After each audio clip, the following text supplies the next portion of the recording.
Some time ago, I shared some passage with you from this book about the Declaration of Independence and the Constitution of the United States.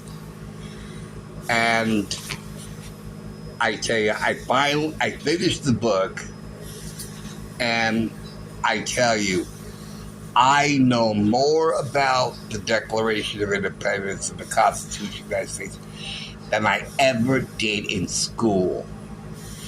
And this is the stuff they don't teach you in school. And I learned a lot from this book. And I'm excited about this. And I wanted to share with you guys what I learned and what I read. And what is, and you'll see, and I will make a reference to what's going on now in the political scene, especially with the Democrats. And I will go over each. I marked them so I wouldn't forget where they were. Okay, so I want to start here. What I wrote down, that our laws must be enforced or they become meaningless. A king is fit to rule over a free people like King Charles today. If a king is a tyrant, then he is unfit to rule over free people, like King George II and President Biden.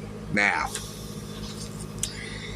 King George II was the king in England at the time. Some of his, I guess his army or his political men did not like that he was a tyrant, felt frustrated under his rule, that they all left England to live free in the shores of America.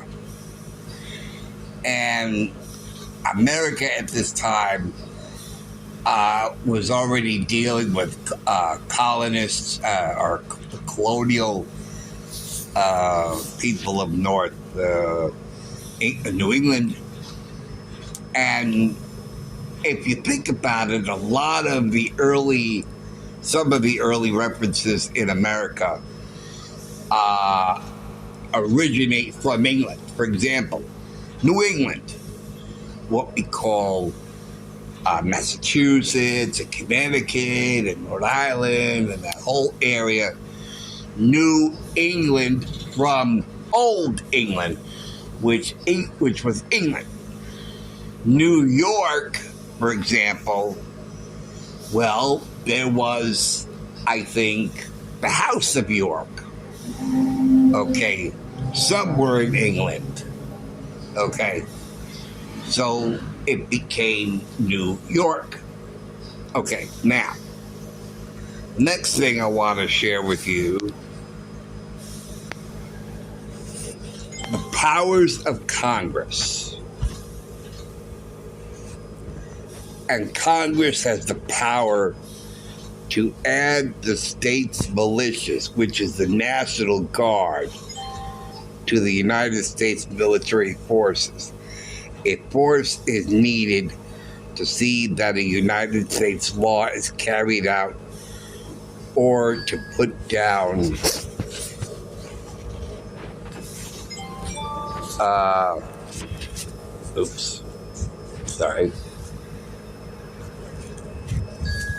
insurrection or rebellion, or to defend our country in case of attack by a foreign country. Now, I would say an attack by a foreign country could be what we're going through now. Okay.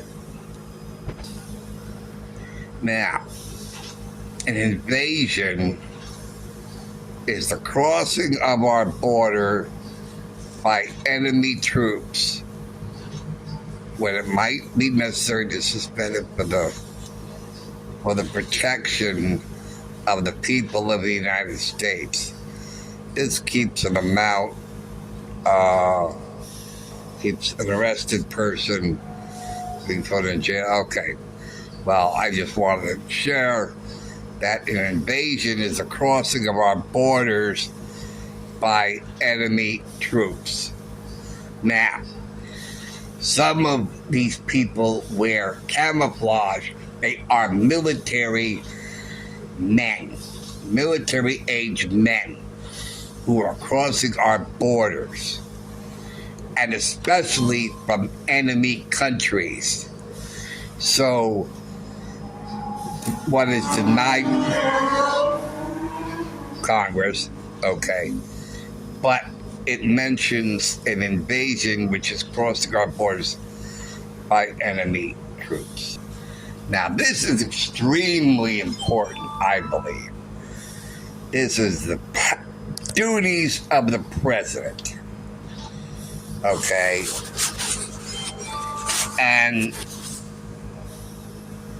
you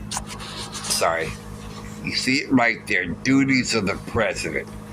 Now, what is extremely important is number 5. He must see that the laws of the United States are carried out faithfully. That is one of the duties of the president. Just to must see